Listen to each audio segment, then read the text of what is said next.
जैसे property number क्या है हमारा, ये प्रॉपर्टी नंबर 9 है। हमारे पास कोई एक मान लो 3/3 ऑर्डर का डायगोनल मैट्रिक्स दे रखा है, अल्फा 0 0 0 बीटा 0 0 0 गामा। हमें पता है ना कि डिटर्मिनेंट ऑफ ए क्या होता है, अल्फा बीटा गामा। ठीक है, अब अगर अल्फा बीटा गामा तीनों में से कोई भी जीरो नहीं है तो अल्फा बीटा तो डिटर्मिनेंट क्या हो जाएगा, नॉन जीरो।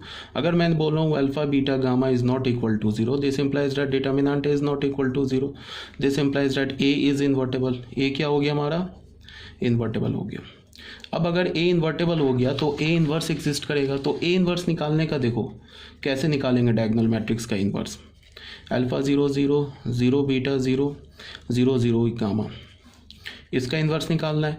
तो तुम याद कैसे रखोगे, ये जो -1 पावर लिखा है ये इन्वर्स वाला पावर लिखा है, इस -1 पावर को अल्फा बीटा जो डायगोनल के एलिमेंट्स है ना उसके अंदर कर दो, तो हो जाएगा alpha two the power -1 0 0 beta two the power -1 0 0 0 gamma two the power -1। ठीक है, तो ये बस ऐसे हो जाएगा।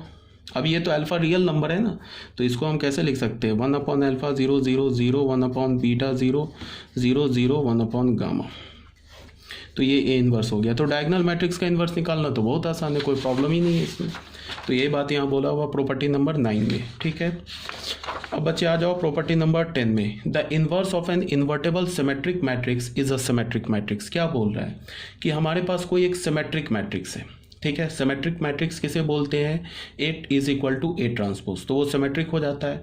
तो अगर कोई हमारे पास एक सिमेट्रिक मैट्रिक्स है और वो सिमेट्रिक मैट्रिक्स इन्वर्टेबल भी है, मीन्स क्या होगा कि उस सिमेट्रिक मैट्रिक्स का जो डिटर्मिनेंट होगा वो 0 के इक्वल नहीं है।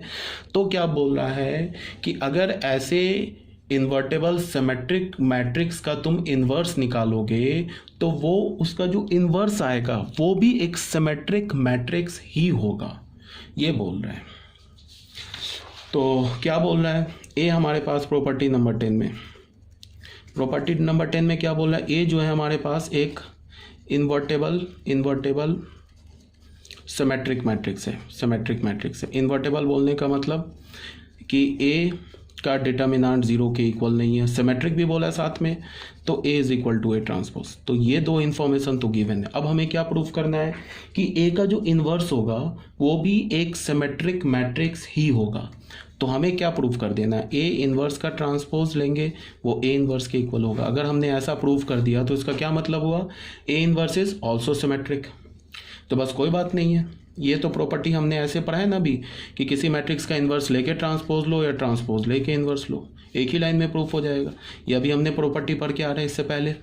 अब यहाँ पे क्या है, A is equal to A transpose, sorry this is transpose not inverse, sorry, A is equal to A transpose given है। तो यहाँ पे हमने जहाँ ए देखा वहाँ पे जहाँ पे ए ट्रांसपोज देखा वहाँ पे ए डाल दिया, ए ट्रांसपोज यहाँ है ना, यहाँ ए डाल दिया।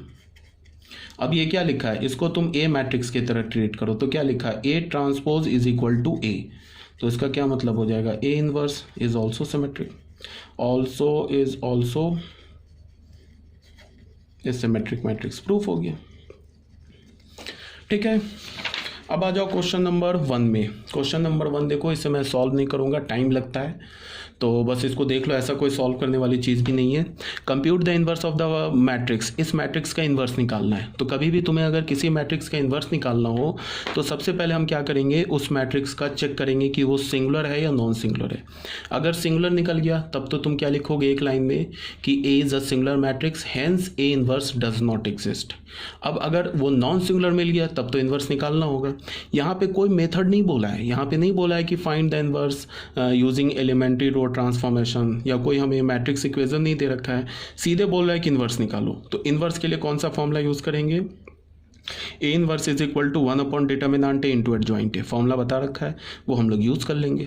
तो यहाँ पे ए मैट्रिक्स दे रखा है, डिटर्मिनेंट ए निकाला, नॉट इक्वल टू 0 मिला, तो ए इनवर्स एग्जिस्ट कर गया। अब ए इनवर्स निकालने के लिए हमें क्या करना होगा, एडजॉइंट निकालना होगा। एडजॉइंट के लिए हमें को फैक्टर निकालना होगा। तो हर एक एलिमेंट का देख लो बच्चे, मैंने को फैक्टर निकाल रखा है, ये निकाल लेना। अब को फैक्टर तो आता होगा आपको निकालना, ये देखो यहाँ तक कोफैक्टर निकाला है। फिर मैंने एडजॉइंट में क्या किया, हर एक एलिमेंट को उसके कोफैक्टर से रिप्लेस कर दिया। यहाँ रिप्लेस करने के बाद ट्रांसपोज लिया तो फाइनल हमें ये क्या मिल गया, एडजॉइंट ऑफ ए मिल गया। ए इनवर्स का फॉर्मूला क्या होता है, 1 determinant into adjoint A. Determinant A का वैल्यू -2 आया है, इंटू एडजॉइंट ए डाल दिया। चाहो तो ये -1/2 को अंदर कर दो, चाहे तो ऐसे ही छोड़ दो। ये भी आंसर हो गया, ये भी आंसर हो गया। ठीक है, ये कर लेना, इसमें कोई प्रॉब्लम तो है नहीं। अब आ जाते हैं क्वेश्चन नंबर 2 में। क्वेश्चन नंबर 2 में क्या बोल रहा है, find the inverse of the matrix. इस मैट्रिक्स का इनवर्स निकालो। फिर ये 2x2 ऑर्डर का है।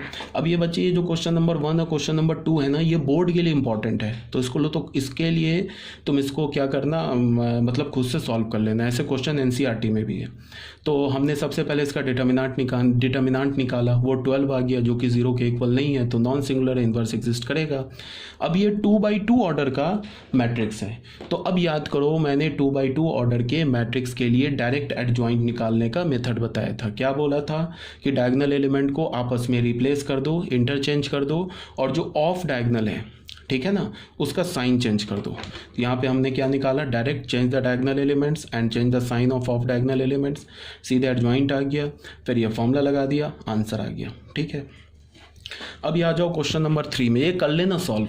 अगर मैं करूँगा तो अभी बैठ के मैं कोफैक्टर निकालूंगा, तो उसका कोई मतलब तो बनता नहीं है। कोफैक्टर ऑलरेडी मेरे निकालने से तुम तो सीख नहीं जाओगे, ऑलरेडी मैंने निकाल रखा है। ठीक है, तो ये खुद से सॉल्व कर लेना। अब आ जाओ क्वेश्चन नंबर 3 में।